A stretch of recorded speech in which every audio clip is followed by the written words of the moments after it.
Friday, September 27th, Helene laid her mark on this town, beautiful town. Yeah, within the city limits, there's a community called Rollins. It's got about 25 homes on it. There's 40 to 50 people that live on the street. Now there's 2 rows of houses through here, the main street here, but across the railroad tracks we have like 3 or 4 other houses. All of them were flooded out. Several of them were washed away. We had 1 fatality in the community of Rollins, which was unfortunate because it's such a tight-knit community. It really looked bad the first day I came down here. You could hardly see the river banks or anything. And now the river is about 1/3 bigger or even wider in some places. It took not only our homes, but it also took our land. Well, I grew up on this street, and it was my great-grandparents' house. It was here. It's just been handed down. I've got a relative that lives in it now. This is where I first learned how to ride a bicycle. This is where I got off on the school bus. This is where all my friends and cousins, we all played. I learned how to fish out of this river. And, you know, seeing this, it really does break your heart. My great-grandmother lived on this street on the southern side end of it. And I can remember coming up here as a 6, 7-year-old child with my brothers and my cousins and everything. We'd all meet at her house. We'd have bonfires and we'd sing and play in the river. You could just close your eyes and listen to the sound of the little bit of rapids, and it's so relaxing to hear that water just run by you, and it just gives you like a tranquil feeling. And now you look at the damage that she's done, that you think, oh my goodness, how could you have done this? When the first time I drove down into the little street and everything, it looked like that. There was trees, fruit balls that were 20 feet high, the trees laying out and the land and everything. You could hardly even see the yards, the trash in the trees. It was just unbelievable that we could ever come back from this. Now we come out the front door all the way up and down the street, and there's nothing but sand, so it's like we are at the beach, and we want to get rid of the sand. We want our grass back. You can see up here in this tree where the dead leaves are, where the river came through. That's how high on that tree that river reached. I love looking at it, I love listening to it, but I have a lot of respect for her because I know that what water damage can and what this river can do and what it can change in no time whatsoever.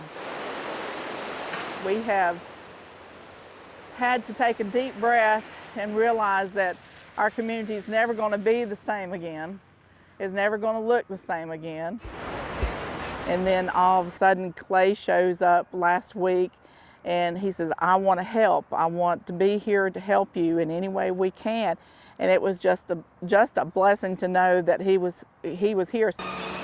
I just felt like I needed to come see who needed help, and I went to Hot Springs and I helped there, and some people told me about Marshall. And then when I was in Marshall, some people said, hey, there's a community down the street named Rollins and no one's gone there yet. And they're pretty bad off. And so I felt like I had to come check it out. And then that's when I turned down the street and met Jennifer and her team, and they needed a lot of help.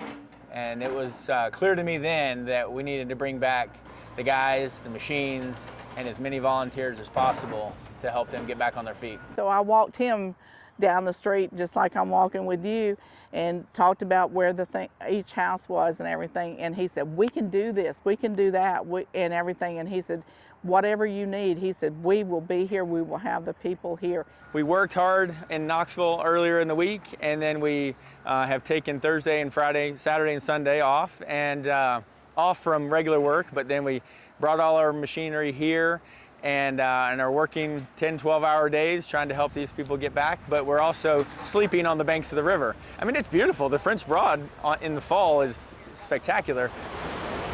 And if it hadn't been for people like Clay and his group of gentlemen that are down here, we would not be anywhere near this far with cleanup and everything. You know, normally we use this stuff for land clearing and hardscape, retaining walls, patios, but today we're using it to move dirt, dig out culverts, actually tear down some homes that needed to be torn down. And so we're repurposing them, but it's for the right reason. It's just unbelievable what's gone.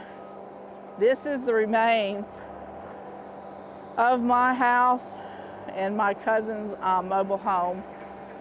Well, we're looking at 2 home sites that we helped clear yesterday. This was one of the oldest homes on the street, beautiful rock foundation, actually made by hand by one of the residents 50 years ago, and it was lost in the flood. Really, really sad to see that go, but we took it down and are helping them kind of turn the page and rebuild new. But it's just unbelievable that it has come to something like this. Who would have ever thought this would be your home? And these pieces like this and everything. I don't know. I just can't